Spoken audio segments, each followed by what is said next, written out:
Hello and welcome to this week's episode of the Veg Grower Podcast. My name's Richard and I want to encourage and inspire you to grow more of your own food in whatever space you have available, be it an allotment, be it a back garden, be it a patio. I do this by sharing what I've been doing in my own kitchen garden, my own allotment, and I've been growing my own for over 30 years. But that doesn't mean to say that I don't learn something new every single day, because I do. It's a great hobby. It's a great way of life. Now, coming up this week, I've been down at the allotment where we're starting to look at saving seed once again. Added to that, back at the kitchen garden, the patio project is nearing completion, and you'll find out more about that. And then finally, I've had a voicemail come in from a listener who wants to know how to tackle slugs on her beans. So, with all that to get through today, let's get into it, shall we?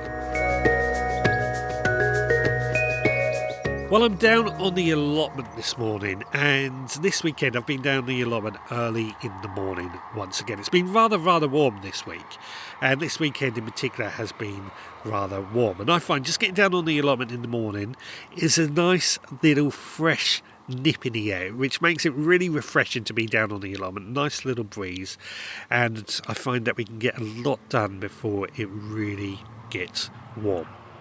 In fact, what I find, and my wife's a lot happier for this, is that I'll get down the allotment, say 7 o'clock in the morning, I'll do a couple hours work, I'll get home, and I've still got the day at home to do the things that my wife wants me to do. Which basically means she's less of an allotment widow, as she calls herself. However, one of the big things that has happened this week, we've of course been keeping on top of our everyday tasks, weeding, watering, planting, strimming, mowing, that sort of thing. But I received an email from our council, and we have a rule on our allotments that you have to have 75% of our allotment in cultivation during the growing season. What that basically means is that 75% has to be looking like something is growing in it, basically, not just left to rack and ruin. And they basically said, it doesn't look like your allotment is 75% in cultivation. I was a bit taken back by this because, as you know, I don't like empty space in my allotment. I try and use it to its fullest. I grow lots of food all year round.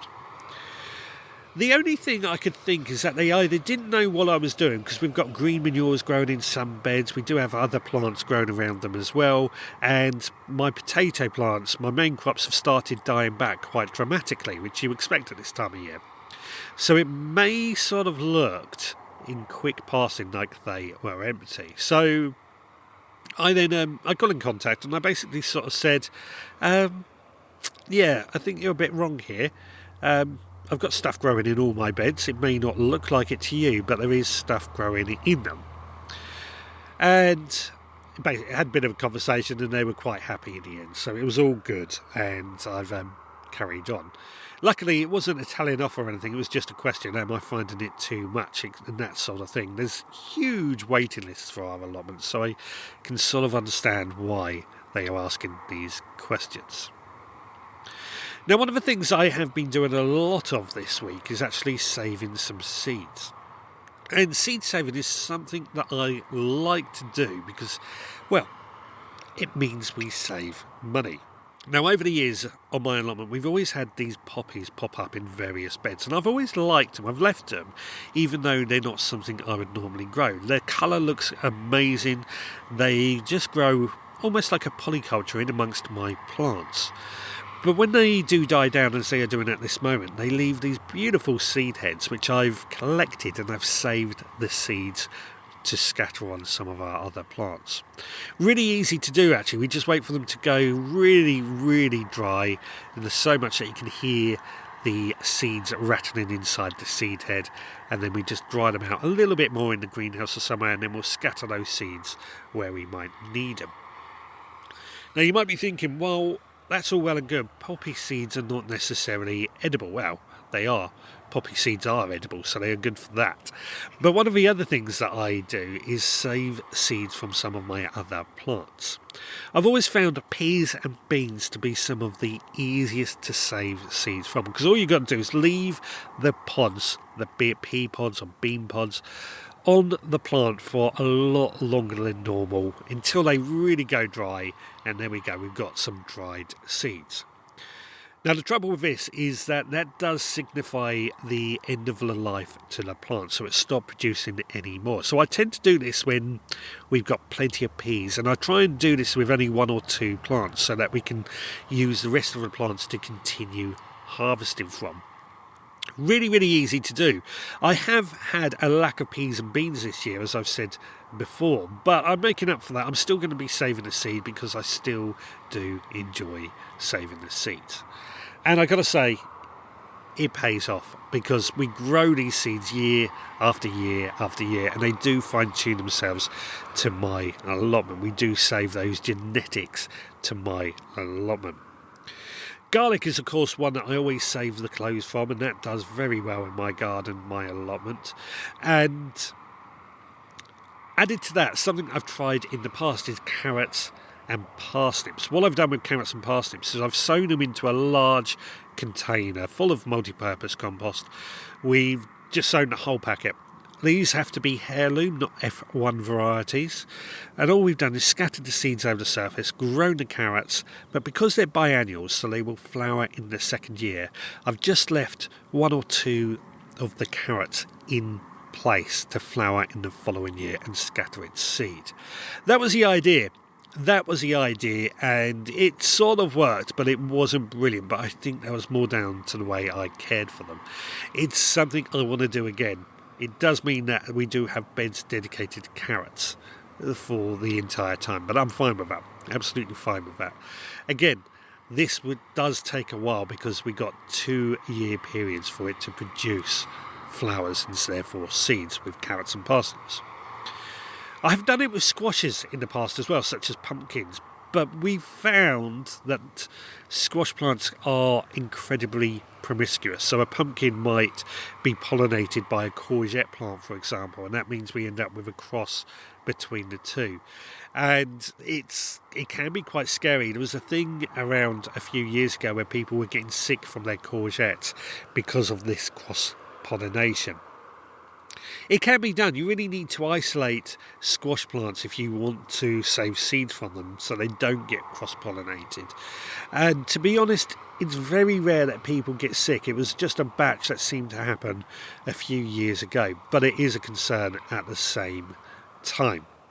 All I'm saying here is if you are looking to save seeds, do your research. Now, potato seeds. Now, they are always an interesting one, and I say that because my main crop potatoes are dying down, as I've already mentioned. They're going to be ready for harvesting soon. And they pull up these lovely little flowers, which of course turn to the tomato-looking plants. They're not tomatoes at all, they're poisonous. But you could get seeds from those pods as well. However, it's a very long way of saving the seeds from potatoes. What I do is when I plant out my potatoes, I'll take 1 or 2 seed potatoes and I'll plant them in a separate container. And then those containers are just grown somewhere separately as seed potato plants. So I'm just losing a couple of plants from my entire lot, but they will stay in that pot right up until October, November. And then we will harvest those potatoes from those pots, but they will be stored as seed potatoes ready for planting the following year. It's worked really well in the past for me, I've got to say. We've had plenty of good potatoes by growing them this way that has provided us with good healthy plants, but more importantly it's saved us a lot of money. Seed potatoes I find can be quite expensive, and we can save as much as we can, as well as give us more options for next year. And that's definitely something we need to do. Anyway, that's what's been going on here on the allotment. Plenty of harvesting as well. Tomatoes, cabbages, cauliflowers, broccoli, rhubarb. Lots of good stuff that we've been harvesting and we've been enjoying. So very, very happy with everything on the allotment. But I think it's now time that we head on home and find out what's been going on in the kitchen garden. In the meantime, let's find out what's been going on in the Supporters Club this week. Well, it's that point of the podcast where I ask, if you are really enjoying this podcast, then please do rate and review on your podcast provider. It only takes you a few seconds, but it really means the world to us. It helps us get found by more people. It gets the algorithms working, which anybody who works in social media will tell you, algorithms is so important. But not only that, if you are also enjoying this podcast, you want to help support the work that we do, then please consider becoming a member of the Veg Grower Podcast Supporters Club. For just £5 a month, you get access to extra behind-the-scenes podcasts that give you a bit more of an idea of what's going on here at the Veg Grower Podcast HQ. Few things on my mind get let out as well. But not only that, once a month you will receive through the letterbox our monthly seed pack. That seed pack contains our mini newspaper and a collection of seeds that can be sown in that very month as well. And these seeds are designed to not be hanging around, they are designed to be sown that month so you can get straight at them. And they're all edible seeds, all going to complement your garden in one way or another. Now, as an example, this week we have been sowing a couple of seeds. We've been sowing some onions, which are a bit early, some people might say, for sowing onions, but it's something I do every year now in order to try and get overwintering onions. Cheaper than buying sets. But we've also been sowing some kohlrabi, which is a delicious and interesting type of vegetable, a root crop that looks like an alien, but very delicious at the same time. Now, if that sounds like something you would be interested in, then please head to the veggrowerpodcast.co.uk to find out more and hopefully sign up. Right, back to the gardening. Well, here I am back at home and in the kitchen garden, taking my usual seat as I look out across the kitchen garden and seeing all this wealth of vegetables screaming at me, saying, we need picking. But I'm rather pleased with myself this week because at long last our driveway relay is drawing to a close. This has been going on for quite a few weeks and quite a few weeks longer than it should have. So we'll go back to the beginning. We decided, my wife and I that is, that our driveway, which was originally just a concrete drive with gravel around the sides, was in need of replacement. We had lots of weeds coming through. It was dirty with nearly 100 years of dirt and grime ground into it. And we decided it was time to replace it. So we got quite a few quotes and we ended up settling with one builder that we had a really good vibe with, a nice bloke, and I think it was the right choice to choose this builder. The price was what we were expecting. He actually gave us a little discount in order to get the job done a little bit quicker because he had an empty space on his job sheet. So we went with that. And on the first day he dug up our drive and discovered that our underground drains were blocked. So we got people out to deal with that. I tried unblocking it, I couldn't, and it turned out we had a collapsed drain in the street. So our water board had to come out and deal with that. But on inspection with the rest of our drains, we discovered that the rest of our drains, which were underneath the path that runs round the side of our house and round the back, were also pretty ropey. So we decided, instead of digging them all up again at a later date, we'll get it all done while the driveway was up. And our builder was very accommodating, I've got to say. And basically, we have had our driveway, our paths and our drains all replaced. Got to say, it looks really good. We went for a resin bonded driveway and path, which is probably one of the most expensive things we could have done, but we went with that because it was porous. And this is something that I've always felt was very important when we started this project, is that the driveway needed to be porous. The reason I wanted that is that it's eco-friendly, i.e. it's good for the water table. When it rains, it means all that water is going to sink through the driveway and into the soil below. What tends to happen with quite a few driveways is that water just then runs down the driveway, runs down the road and down into our sewers. It's not very good for the environment. Water needs to go into the water table, into the ground, to really be effective. And that was something that was very, very important to me. We could, of course, gone with gravel, which would have had the same effect and better security in some ways, but we didn't really want to do that. We went with resin. I've got to say, I think it was the right choice. I really do, because it looks so good. So good. I'm really happy with it. Now, what this has meant is that this weekend we have been able to start getting our garden back to how it was before, back reorganised. In order to accommodate all this, I had to move lots of water butts and Belfast sinks full of herbs. They were scattered across my garden. They've all now started going back into their original locations, which is good. That means we get our water butts back, so if we get any rain we can collect some rainwater. Also means that our herbs are easier to access and things like that. So it's been a good week to get things back to normal. Now, you may recall out the front of my house I would have lots of potted plants. This was my fruit trees and fruit bushes in various pots, which were, well, they did quite well out the front, I have to say. We get quite a few apples and pears and things like that out of them. But being that it has been so dry this year, and because I've had to move them somewhere where it's not so easy to look after them, I've noticed that we are starting to lose a few of these plants. It just got too dry. The plants are shedded their leaves. I'm trying to coax them back into life by regularly watering them, and the plants that are looking great, they of course have gone back into place, but the ones that aren't looking so good, they've gone into another separate area where we can just start recovering them. This means I've just sort of placed them in a tray and keeping them hydrated and hoping for the best. It may not come out, it may not work as well as I hope, but the plan is to try and get them into a recovery area, try and bring them back so that they can then go back out the front next year or over winter and produce some good fruit for us next year. That's the plan. That is the plan.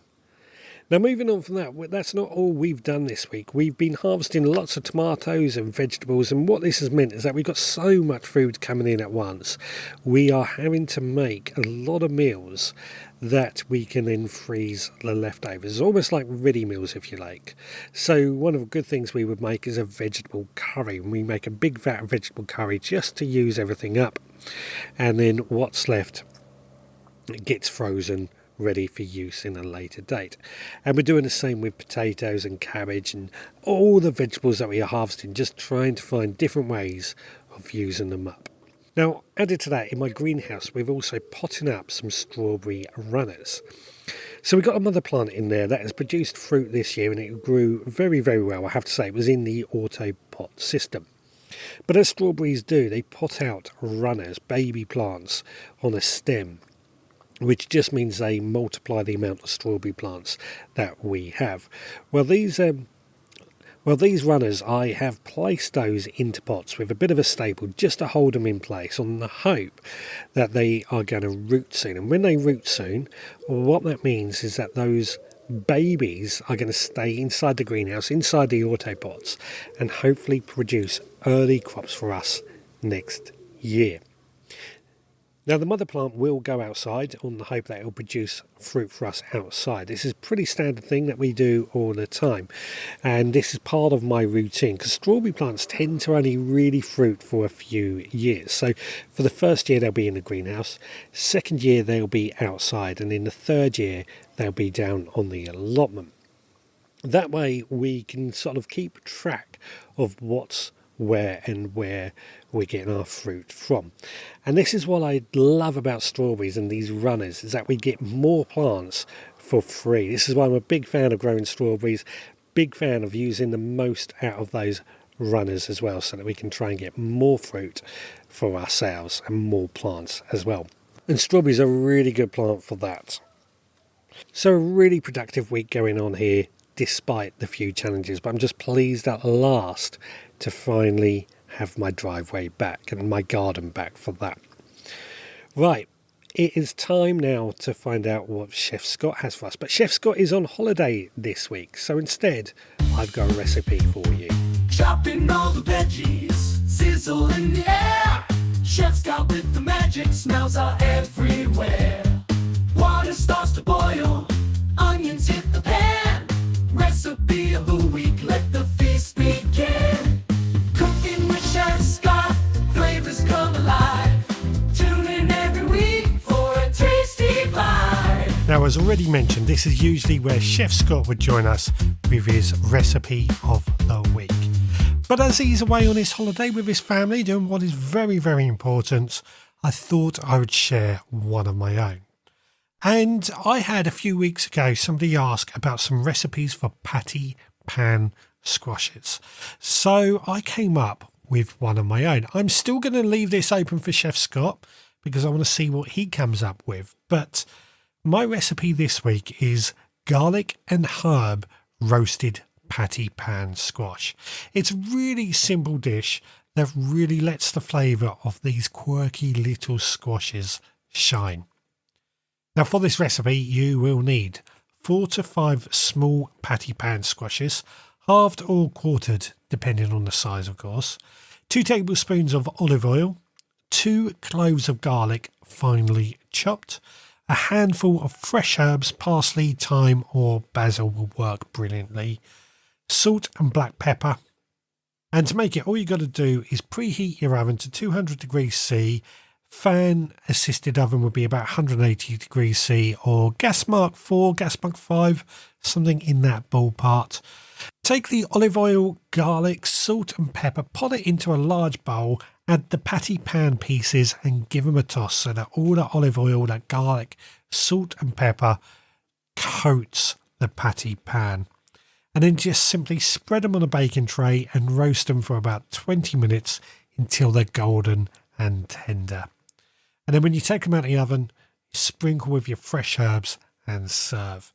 This makes a really great little side dish for grilled meats or just for a bit of crusty bread and salad for a light summer supper. That's it. You will find this recipe, of course, on the veggrowerpodcast.co.uk. Hey Richard, my name is Maria, and I'm calling from Wales. Really loving the Veg Grower Podcast, and starting off from early episodes now when I'm up about sort of 400 and odd. Yeah, it's really good, and looking forward to the supporters club.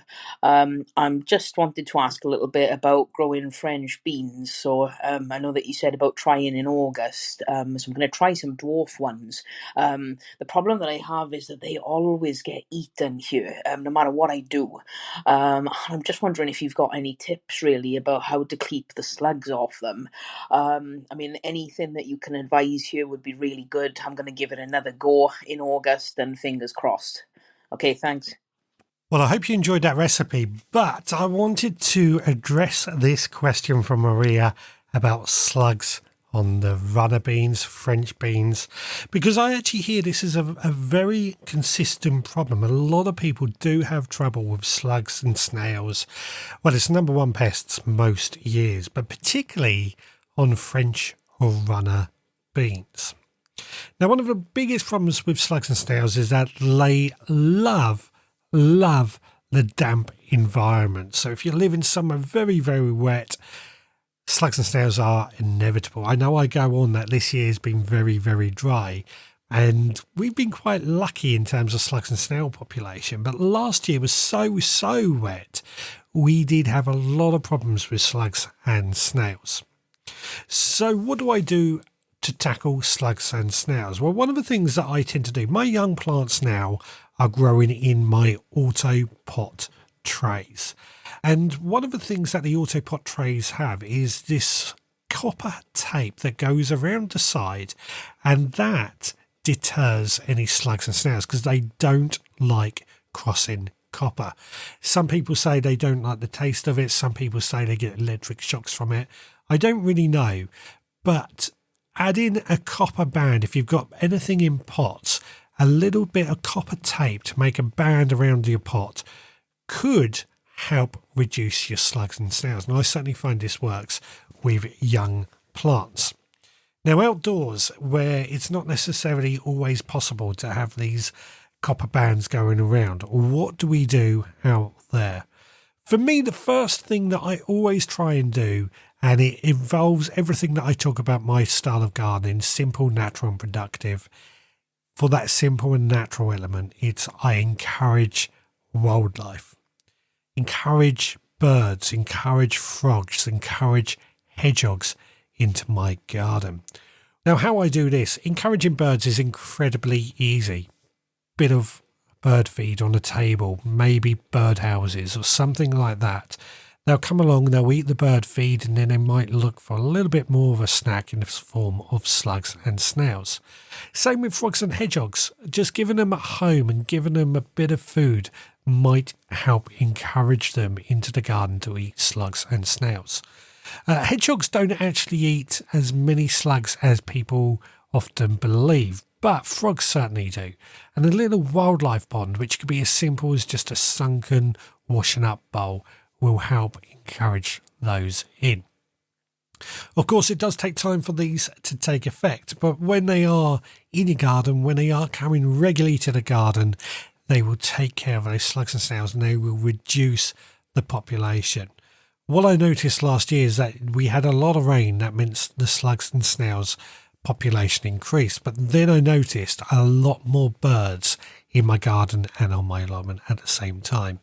So there's definitely something there for encouraging birds, frogs, hedgehogs, etc. Now, something else I tend to do when we are getting problems, slugs and snails, is just every night I go out and I'll collect the slugs, I'll collect the snails, I'll put them in a container where they can't escape from, and then the following day I will feed them to my chickens.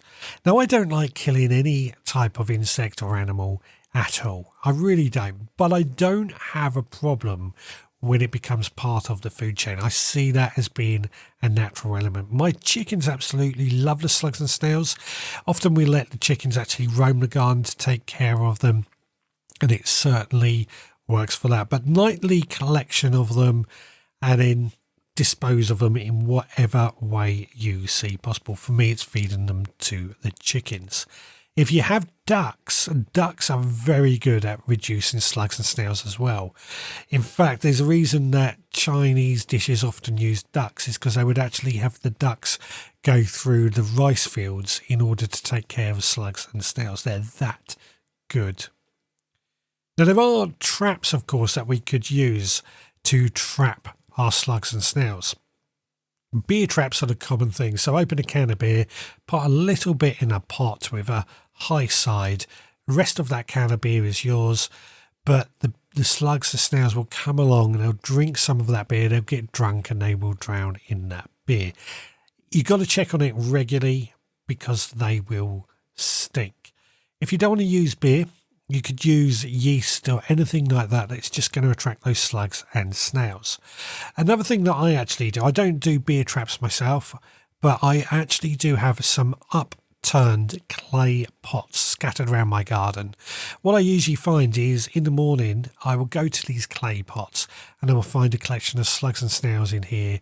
And that again gets added to that pot and goes to my chickens. Now, nematodes was something that I tried last year. They were very, very effective, I have to say, but they're very expensive. Now, nematodes are microscopic insects that attack slugs. They bury into the slugs and they attack them. They're naturally found in nature, so they're perfectly natural. When there's not enough slugs, they will die off. In fact, an allotment neighbour of mine will apply them 3 times a year to keep the slugs off his potatoes. So they're very, very effective, but they can be expensive. And the other problem that I have with these nematodes as well is they're very indiscriminate. They will attack all the slugs that are in your ground. Now, why is that a bad thing? Well, there's only about 7 or 8 slugs that actually will eat our produce. The rest are in the ground, and some slugs even eat other slugs. So the other slugs, which is about 34 something in total, those sort of figures, they are not a problem to us. And it comes back to that natural balance. If we have not enough slugs, we won't have enough of other animals, other wildlife in our garden. It's all about natural balance. Now, they are the things that I've used in the past, or I use quite regularly. One thing I've used in the past, which is my last resort, I haven't used it for a while because I haven't felt the need, wool pellets. Now, wool has a natural chemical in it that slugs don't like. Again, I'm no scientist. I don't know what it is. Some people tell me it's the scratchiness, the itchiness of the wool. Other people tell me it's the linolene or the smell that it gives off that slugs don't like. But wool pellets can be bought pretty cheap, and you scatter them around your plants and the slugs will just stay away from them. Again, it can be very effective. I've used them in the past. I've used them in my greenhouse where we have less predators, but it's not really something I actually use anymore. And a lot of people have also told me they didn't have much luck with wool. Now, one of the things that I used to use quite regularly, but I avoid at all costs these days, are slug pellets. I really, as I said earlier, don't like killing anything at all. And to me, putting poison down just defeats the point of why we grow our own food. So I avoid slug pellets. Again, they are an option. They are an option. You don't have to lay them on around your plants really thick though. That's a mistake many people will make. Lay them on really thick around your plants. You just want to scatter a few pellets around your plants. The reason that I avoid them is because they can be harmful to wildlife. So it's possible that slugs, snails, they may eat these poisons and then start to die. And then along comes an owl who eats that slug, a snail, etc., etc., and that poison gets passed right up through everything else and ends up hurting the owls, hurting the food chain higher up. So I don't recommend slug pellets in the slightest, but they are something, they are legal, they are something you could use. For me, it's all about just encouraging natural predators into the garden first and foremost, and becoming a predator myself in order to turn those slugs and snails into food for my chickens. That's my preferred ways of doing it. If anybody has any other ways, then please do share with us. We would love to hear of them. Now, last week I asked you to let me know why you grow your own food, and I've had quite a few comments. Lynn actually came through over on Spotify and she says, "Hi Richard, why do I grow my own fruit, veg and flowers? The quality and choice of what you grow is a million times better than buying it from a supermarket. Also, going to an allotment does much more for my mental health. Even though, like you, I have a garden at home, there's something so precious about going down the plot. I didn't have one during COVID, so it was badly missed. Never again. I am very, very lucky now." Lynn. I agree. Totally agree with that. Now, if anybody does want to leave a rating and review, please do on your podcast provider. You can also get in touch in a wide variety of ways. You can email me. My email address is richard@theveggrowerpodcast.co.uk. You can visit the website at theveggrowerpodcast.co.uk, where you can leave a comment or you can leave a voicemail, just like this guy. Morning, Richard. Another great podcast. Reasons for gardening. I think probably the first one is well-being. It's making me feel I just relax out there. I just find it really therapeutic. You know, if you've had a stressful day, or just go out, give it 10 minutes, even if you do 20 minutes of weeding, or water everything. It just brings everything back down to normality, as well as you get a product at the end of it. Anyway, thanks for a lovely podcast, and speak to you soon. Take care. Bye. Stuart Jackson there, everybody, leaving a voicemail on our voicemail service at theveggrowerpodcast.co.uk. Now, if you've enjoyed this podcast, then please consider becoming a member of the Supporters Club and help support the work that we do. And don't forget to follow us on social media. We will be back again next time, so until then, please take care.